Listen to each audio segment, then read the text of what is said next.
out of nowhere, flying saucer mystery is with us. Airline and Air Force pilots. The Air Force itself has officially admitted that flying saucers exist. Is there another civilization somewhere in space? Are we under surveillance by an intelligence that has revealed itself to us? Hazardous and dangerous and greatest adventure on which man has ever embarked. Is life everywhere the same as us? Or are we just one example of a vast array of possible kinds of biochemistry? The paradigm of science is not equipped to handle this. Unidentified flying objects, which believing in them is a matter of communicating with them. Very strange and unusual Economic reasons, political reasons, military reasons. It's not a scientific issue. It's a puzzle, but it's a puzzle that's worth exploring.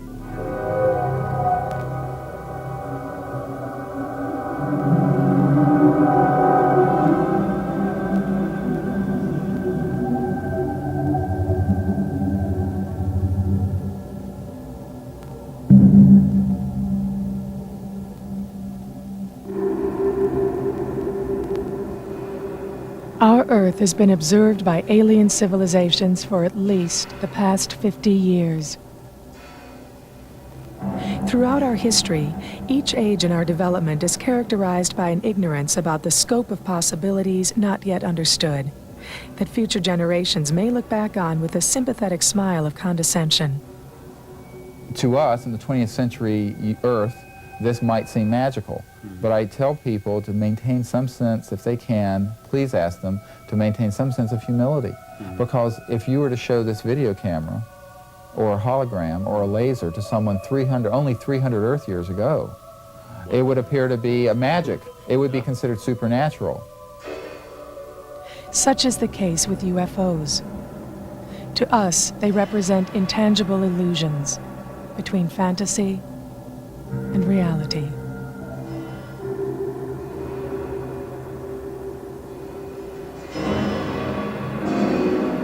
"400 years ago, the Earth was believed to be the physical center of the universe. Nicholas Copernicus, and later Galileo, challenged that belief, suggesting that the sun was the center. And still 200 years would pass before William Herschel's stellar observations, and later Edwin Hubble's classification of galaxies, relegated our sun to a single, insignificant star among billions. Only then do we begin to imagine our place in an incomprehensibly vast cosmos." I think there is a certain twilight zone of phenomena that, if confirmed, would really overthrow the entire materialistic worldview. Let me just say, as a professor of philosophy who writes professional articles and knows how to do academic research, there is in this field some incredibly good literature, very sophisticated material. There's just a wealth of information, and I would challenge anybody to disprove that. You see, anyone who says there's no evidence to study has not looked. It's as simple as that.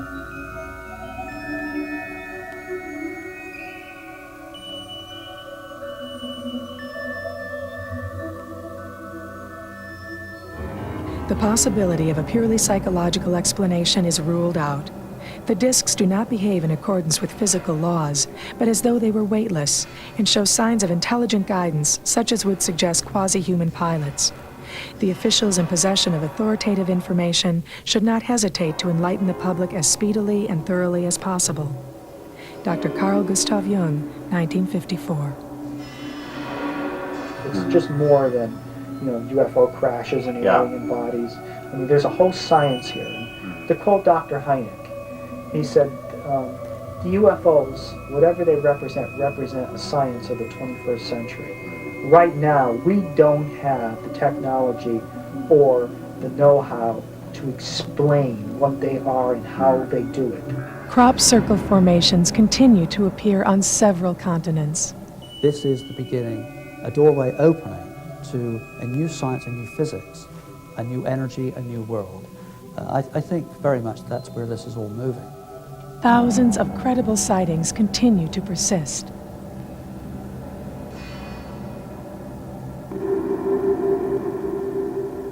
The subject of UFOs is part of the subject matter of some courses that I teach. Oh, good. So it's got academic credibility in the community. Yeah. At least as far as I'm concerned, the evidence is really overwhelming that extraterrestrials are here. It's hard, after you see 5 weeks of that material, it's really hard not to have that opinion, I think.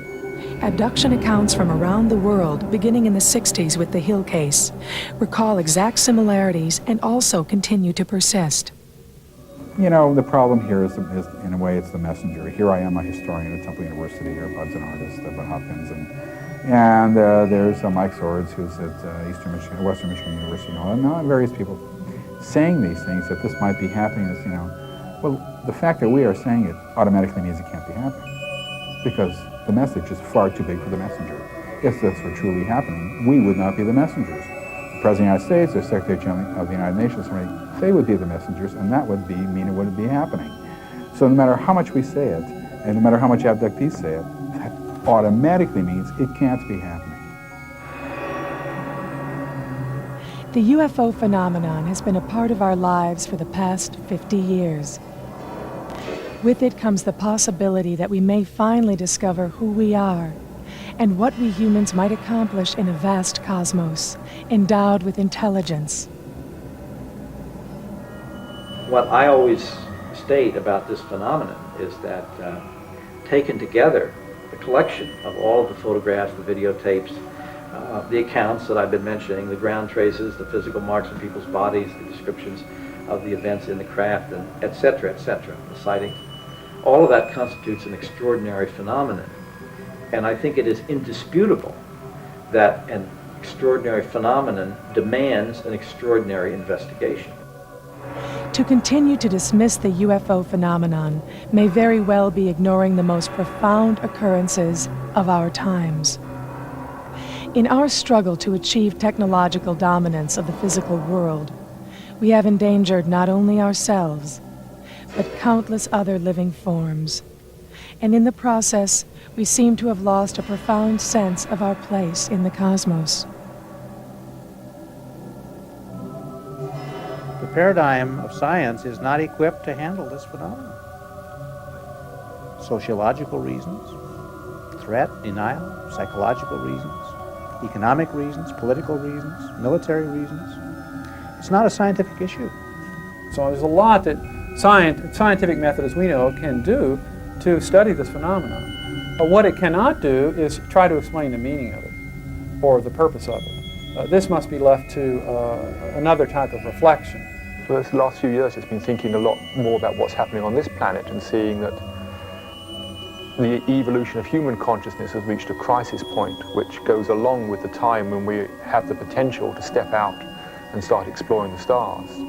That's the challenge where we're really facing at the moment. We've become masters of the material world, and technology is really, technology is tools, and we've got the most incredible tools now to do almost anything we want in the material world, including stepping off this planet into space. But I think what we've got to become is equal masters of our minds. And that's the next frontier, is inner space. We've got to stop being victims of our fears and all the stuff that's inside us. We've got to actually become masters of ourselves, move beyond this egocentric phase, so that we can then become the true masters of our technology and use that with wisdom for the good of ourselves, the good of the planet, the good of the cosmos.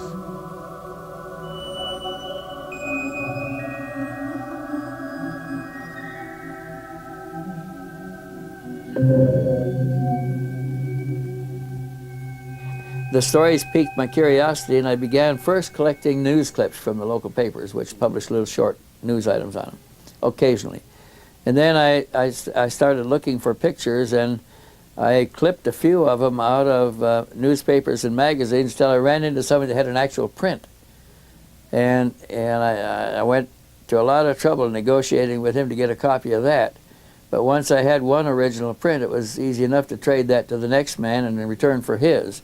And then I had 2 to trade, and then 4 to trade, and the collection grew rapidly when I had something somebody else wanted. And I just kept trading the same pictures over and over to others who had different pictures, and eventually everything that was out there came my direction, and I put it in the file.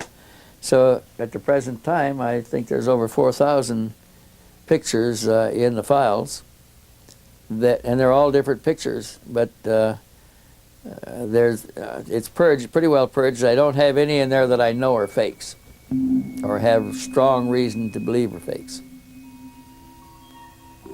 Colonel Stevens began his career in the Air Force as a young fighter pilot during World War II in the Pacific.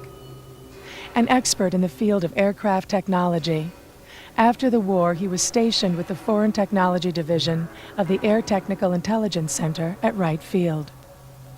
During his 24-year career, Colonel Stevens played a role in the negotiations which led to the Japanese surrender and served as a consultant to the Bolivian Air Force in its structural formation. Retired from service in 1963, Wendell Stevens has since earned an international reputation as one of the world's foremost UFO investigators, having published well over 20 books on the subject. His interest in the phenomenon was established in 1947 when he was transferred to Alaska and placed in charge of B-29 crews flying missions over the Arctic. When I got to Alaska, I found that my additional duty, I was assigned there as an assistant base operations officer, completely out of my specialty. My specialty was technical engineering.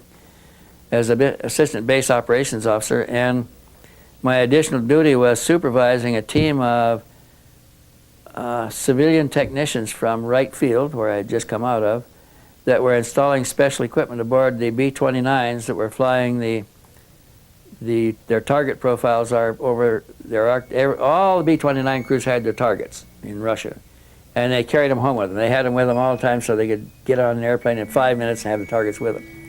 They were required to fly a profile mission on their targets over the Arctic in Arctic airspace and their Arctic conditions at least once, and every crew was rotated through Alaska to do this. My team was installing special equipment to look for anomalous aerial phenomena, is what the Russians were calling it. We were calling them flying saucers. We were looking for surges in the electrical system. We installed surge detectors in every system on a B-29. There's 5 or 6 different electrical systems. We installed magnetic detectors in the lines.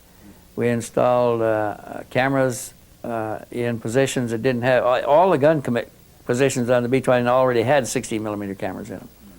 But we installed other cameras that looked forward and looked aft.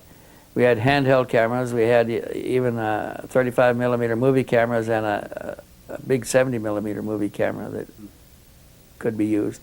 And they also had a Fairchild 8x10 camera that was a big thing like this. It took a picture on an 8" by 10" negative. So all of that stuff was carried aboard the airplane, and after the operation people briefed the crews, then after the weather people briefed the crews, then the Coast and Geodetic Survey people briefed the crews, then I had to brief the crews on the equipment that my team had put aboard and how to use it and what it was for. And if they got anything when they came back, they were debriefed in the same order, and if they had experienced anything, they'd be turned over to me last, and they'd tell me what they experienced one by one. And while they were doing that, my crews would be downloading the cartridges, cassettes, and film cans and all of those things we had. And if they had had an experience of any kind that was unique and important, the data would all be boxed in a metal box looked like a little footlocker, about that long and about that wide and about that high. And that was padlocked on a lieutenant's wrist and flown out to Washington every night on a courier. And he had to go to a certain office that had a key to take it off to unlock him and turn him loose. And they kept the box and sent it back on the next courier flight. We had several of those, and this was how the data was transmitted to Washington. We never had no way to read it. We couldn't develop that. We could, but they weren't allowed to develop the film, to read the tapes, to look at the movie camera film. Nothing. But you were hearing stories. Well, we'd hear the stories that resulted from the action that was on the film, but we never got to see any of it. So there were some real interesting stories about seeing objects sitting on the water, submerge and disappear as the B-29 came along. Other times they'd take off and fly away. Once was seen to come to the surface and emerge and fly away. They saw them take off from the ice surface of the ice pack up there, the snowfield. And these are big objects, 100 feet in diameter, that have no ground support equipment. You know, to get a B-29 airborne in the Arctic in the wintertime, it takes a field of equipment around the B-29 as big as the B-29.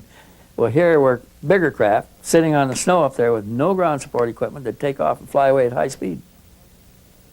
And that puzzled our senior leaders a good deal, because they wanted to believe that it was a Russian innovation that had come out of the war, that they didn't want to accept the idea that it might be extraterrestrial. In fact, I was almost alone in that idea. Most of the time, I'd tell my boss that I thought they were extraterrestrial beings, and he'd laugh and he'd say, they can't come here from there and go back. Why would they come?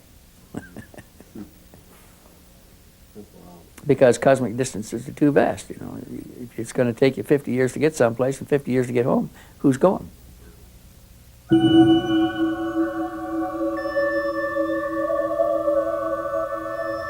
Among the first photographs taken on the old tin-type cameras was one at Drobak, Norway, showing a photographer with the big bellows over his head and a big camera on a tripod was taking a scene of the harbor, an afternoon scene of the harbor, early evening, and he saw an object moving from right to left across the field of view, snapped a picture of it, and got perhaps the first photograph of a UFO at close range in Earth's atmosphere in the sky here. And that picture was taken on the 27th of July in 1907 at Drobak, Norway.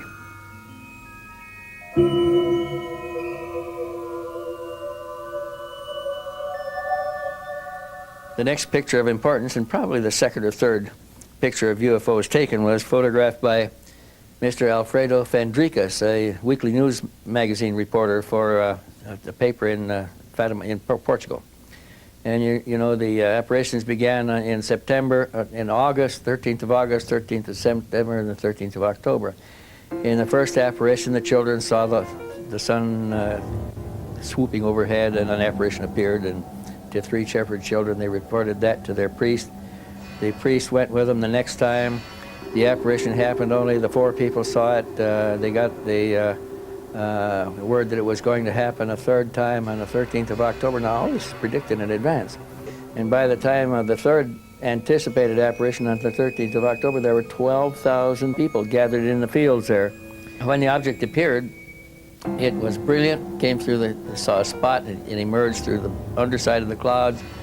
It was rotating on a vertical axis, began to swoop over the heads of the crowd like this, making low passes back and forth over the crowd.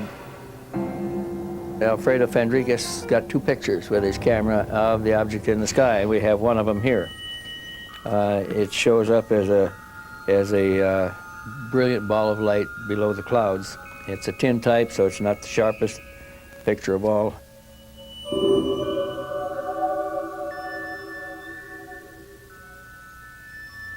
Then the next pictures of consequence were the pictures taken during the Japanese invasion of China and their Manchurian operation. They used aircraft, and objects appeared over the flight line of the Japanese bombers preparing for missions.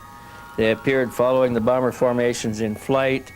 They appeared in the sky above formations. They even passed through formations, much like the Foo Fighters of modern history, modern war history, except they were something else then. And it was during that time, during the Manchurian occupation, that a Chinese or a Japanese general in the occupation forces was walking down the street in Tianjin, China, and his attention was drawn to an object in the sky because the street photographer, one of those with the old bellows camera, had it set up, and people started pointing and shouting and pointing to the object in the sky. Rickshaws stopped, crowds stopped, people pointed. The tin-type cameraman aimed his camera and took one picture of the object coming down the street. The Japanese general went over and bought it and took it back to Japan. And that's the photograph made in 1942 at Tianjin, China, in the middle, full day, daylight. The next one of any serious importance was one that was made over Los Angeles on the 24th, the night of the 24th to 25th of February, 1942.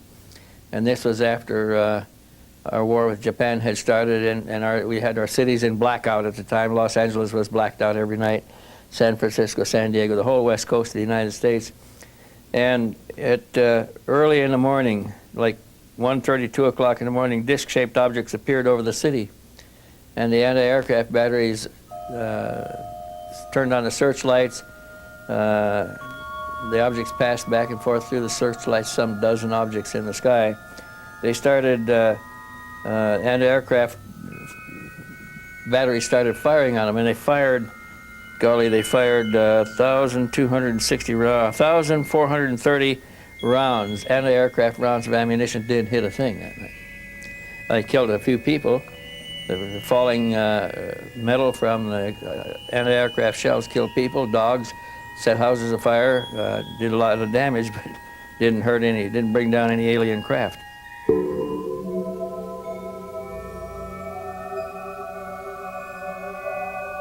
The next one of serious importance, again, was before, well, it was after Kenneth Arnold described flying saucers. Yeah, that was in 1949. But the next photo event of interest happened on the 17th of March in 1950 at Farmington, New Mexico, when on that day, Mr. Walter Rogel, managing editor of the Farmington Times, published news on the front page of his paper, "Huge saucer armada jolts Farmington." Now what happened on that day, the town's population of about 5,000 people then, looked up and saw spaceships, circular, disc-shaped, metallic disc-shaped craft with domes on the top, passing over their city. They were changing position within the formation like a flock of bees or birds. They did not maintain a regular established formation. It was just a large gaggle of objects that flew over. Hundreds of them flew over for almost 2 hours, and the same thing happened the following day. One picture escaped collection by the military people that went there and canvassed the houses. They took all the pictures, took cameras, but somebody had in town, left town after taking the photographs and took one to Durango, Colorado, where he turned it into the Durango paper, and Durango published this one photograph. Shows about 7 or 8 of the objects in the sky, 5 of them in a loose formation at lower level, and 4 or 5 at higher levels beyond it.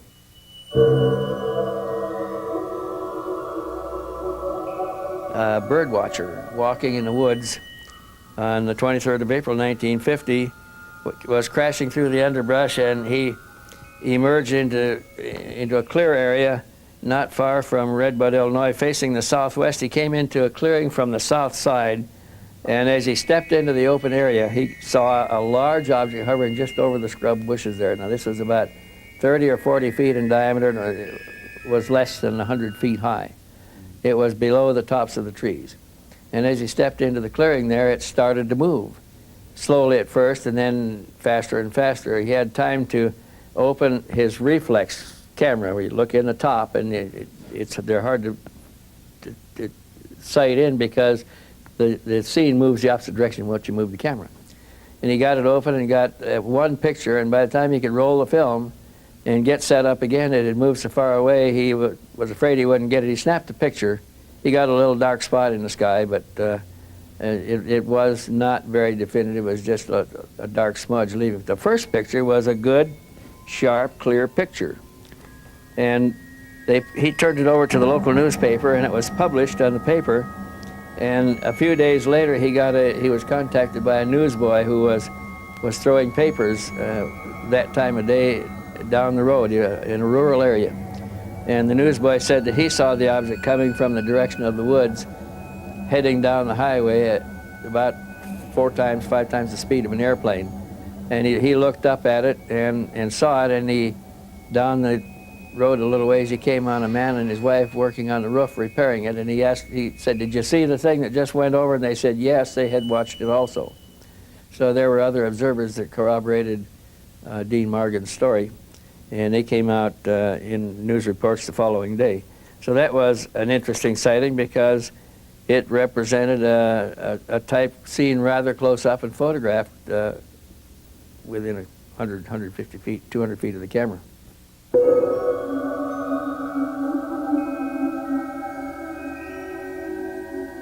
The next one that got any real attention occurred on the 11th of May of 1952 at McMinnville, Oregon, at about 7:30 in the early evening of 11 May 1952.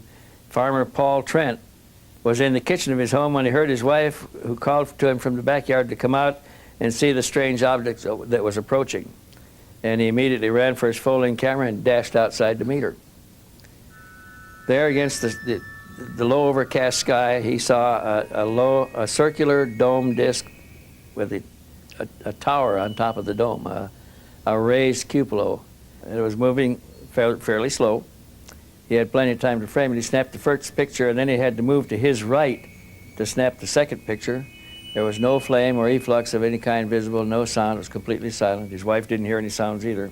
The pictures he took on the 11th of May, and he didn't report them until the 12th of June, when he had his pictures developed and back, and he showed them to a friend, Frank Wortman, who suggested they take him to the newspaper, and they took him to the Richmond, California Independent, where they looked at them, tested them, and published them for the first time. So now that it's 2 months after the pictures were taken before the information got out. But they have become a classic in the lore of UFOlogy, as you guess if you want to call it now. And they've been verified by a number of researchers.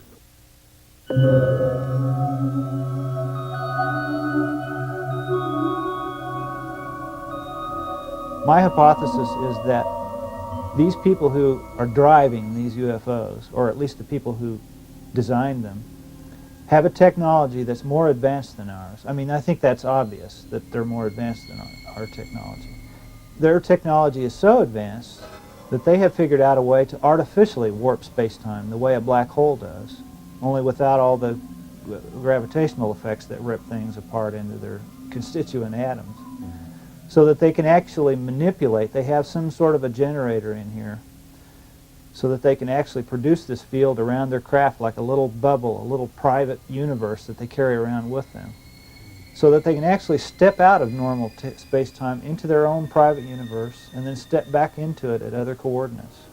So if that's possible, then they can not only come from all these distant places, but they can also come from parallel universes that coexist with ours and we're not able to see because they're on a different vibrational level or whatever. They can even come, probably, from our own past or our own future. Because as the quantum physicists are telling us now, the past, present, and future are not separate. Our idea of the stream of time is only an artifact of our consciousness. It is our consciousness that's traveling. It isn't that things are happening cause and effect in a linear fashion. It is our consciousness that's doing that. So the past and future actually exist simultaneously with us, and if you're able to warp space-time, you can travel to and from them. Time is not linear. In fact, it doesn't exist. It's just a concept that we use to describe aspects of space-time, and it's an artifact of our consciousness. So this warping of space-time, I think, can explain a great many things about the UFOs.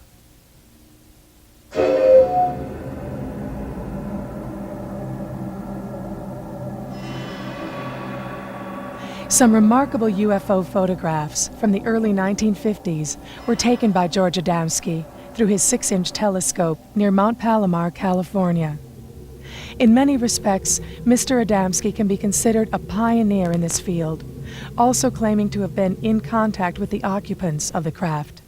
I consider myself extremely fortunate because really from a very young age I had the opportunity to be in an environment where this type of information, this field of UFOs was really in an amazing time. I mean, the news was covering it as much as they possibly could. Scientists were exploring, we were coming in the space program, so space was on everyone's mind. And during those 63 to 65, which we were involved with Mr. Adamski personally during those times, we really had an opportunity, I really had an opportunity to see some of these crafts exceedingly close. And these are impressions that never leave my thinking because they were so deeply rooted. And to go to these lectures in which you had literally lines of scientists and military officials sitting there and people listening intently on the information that was exchanged and given, it was a very dynamic time in this field, which certainly has changed in the last 20 years. My father had numerous sightings, and due to these sightings, he got in contact with many different agencies of the government and investigated heavily into others who had reports of UFO encounters and taken pictures of these type of craft. And because of this investigation, he got in contact with Mr. George Adamski, who was in many respects a pioneer in this field already back into the late 40s and early 50s. I've been taking a large number of telescopic pictures and had motion picture footage of these crafts, and even had many controversial contacts during these times. And this is really the basis of how I became involved through my lifetime, through my father, and through Mr. George Adamski. George Adamski was originally a student and involved with philosophical teaching. And it was due to his study of philosophy that led him to the conclusions that life and the principles of nature and life around us were not by any means a manifestation of only the environment around us. Basically that creation and life was universal. And it was this recognition that led him to investigate through telescopic means, looking out into space and at the moon, to see if he could find evidence of this expression of life.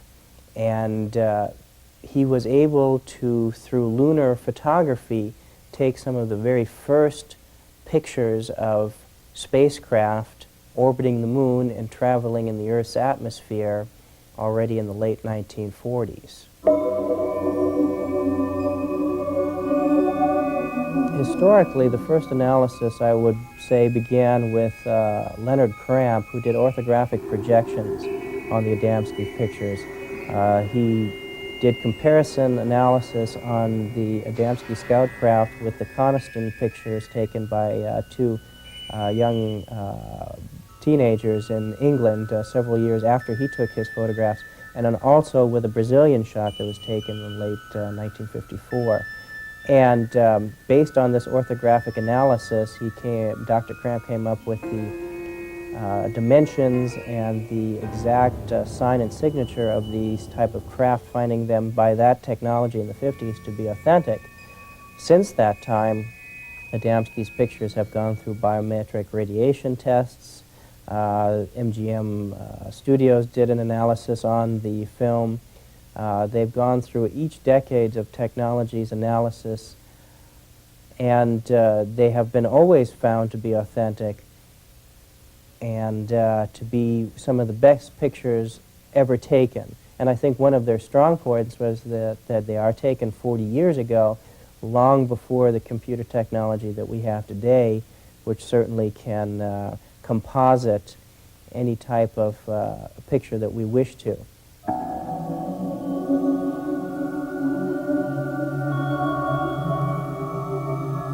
In this particular shot, we have a picture of a cigar-shaped craft with its propulsion system fully operational, so it looks like it's enveloped in a luminescent shield of fluctuating light.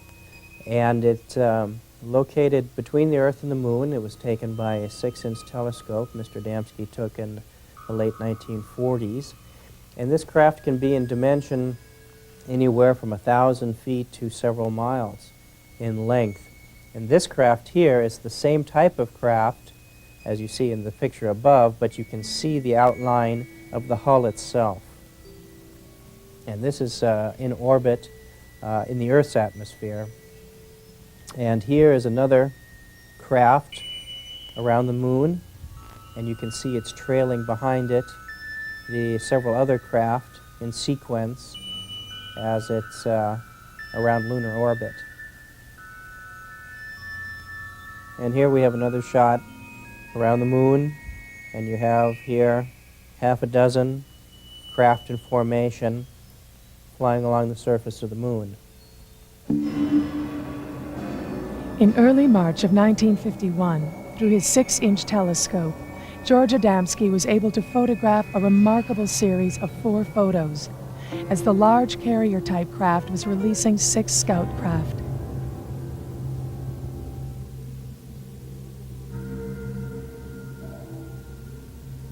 And basically this craft is what we would call a miniature city.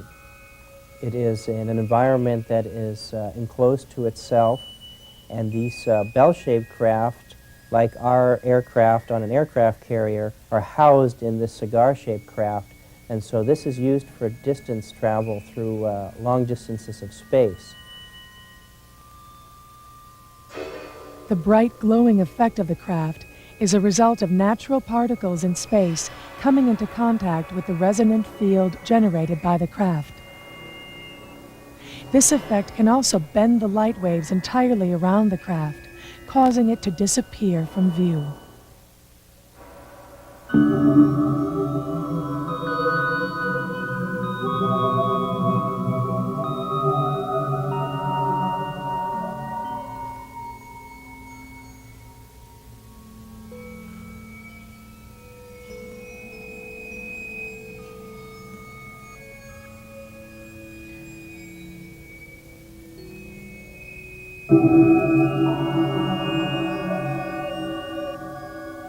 What we have here is a picture of the bell-shaped, the scout-shaped craft with the 3-ball condensers underneath it.